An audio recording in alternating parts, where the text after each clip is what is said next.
Assalamualaikum warahmatullahi wabarakatuh. Kami dari kelas 3KA24 ingin mempresentasikan materi tentang automata, DFA, dan NFA. Yang pertama, ada anggota yang bernama Firman Arsya Fadilah dengan NPM 12118764. Yang kedua saya sendiri, Prayoga Pratama dengan NPM 15118591. Dan yang terakhir ada Raisa Maiswara Putrayani dengan NPM 15118849. Pada video kali ini kita akan membahas tentang yang pertama ada teori automata, yang kedua ada konsep dasar, yang ketiga ada simbol terminal, yang keempat ada simbol non-terminal atau variabel, yang terakhir ada jenis-jenis automata. Pengertian automata. Teori mengenai mesin-mesin abstrak dan berkaitan erat dengan teori bahasa formal. Ada beberapa hal yang berkaitan dengan automata, yaitu grammar. Grammar adalah bentuk abstrak yang dapat diterima atau accept untuk membangkitkan suatu kalimat automata berdasarkan suatu aturan tertentu. Kemudian ada konsep dasar. Yang pertama di sini ada anggota alfabet dinamakan simbol terminal. Yang kedua ada kalimat. Kalimat adalah deretan hingga simbol-simbol terminal. Dan yang terakhir ada bahasa. Bahasa adalah himpunan kalimat-kalimat. Anggota bahasa bisa tidak hingga kalimat. Slide selanjutnya akan dibacakan oleh Raisa Maiswara. Ya, berikutnya adalah simbol terminal. Simbol terminal itu bisa terdiri dari huruf kecil, misalnya A, B, dan C.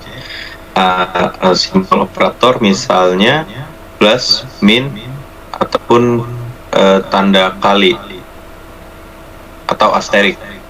Berikutnya simbol tanda baca, misalnya koma ataupun titik koma. String yang tercetak tebal misalnya if, then, ataupun else. Berikutnya adalah simbol non-terminal atau variabel. Terdiri dari huruf besar atau kapital, misalnya A, B, C. Huruf S sebagai simbol awal. String tercetak miring, misalnya IXPR. Slide selanjutnya akan dibacakan oleh Firman Arsya. Ya, selanjutnya ada jenis-jenis automata. Yang pertama ada deterministic finite automata atau DFA. DFA adalah sebuah automata yang fungsi transisinya adalah delta dibagi Q dikali sigma yang hasilnya akan Q. Nah, ini adalah contohnya yang konfigurasi DFA pada gambar di atas secara formal dinyatakan sebagai Q beranggotakan Q0, Q1, Q2, dan Q3.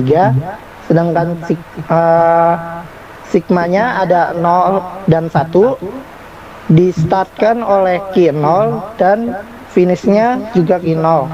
Fungsi transisi biasanya, fungsi-fungsi transisi ini kita sajikan dalam sebuah tabel transisi. Tabel transisi tersebut menunjukkan state-state berikutnya untuk kombinasi state-state dan input. Yang kedua ada non-deterministic finite automata atau FNA. FNA berbeda dengan DFA dalam hal fungsi transisinya, yaitu delta dibagi Q dikali sigma sama dengan PQ. Fungsi transisi dalam NFA memetakan pasangan dan pada himpunan kuasa dari Q.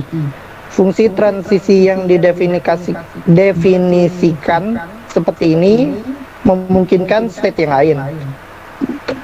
Ini adalah contoh dari FNA. String diterima FNA bila terdapat suatu urutan transisi berdasarkan input dari state awal ke state akhir. Dan yang kedua harus mencoba semua kemungkinan.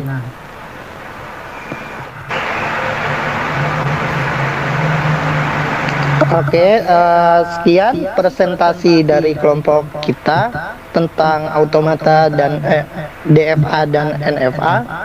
Kurang lebihnya mohon maaf. Wassalamualaikum warahmatullahi wabarakatuh.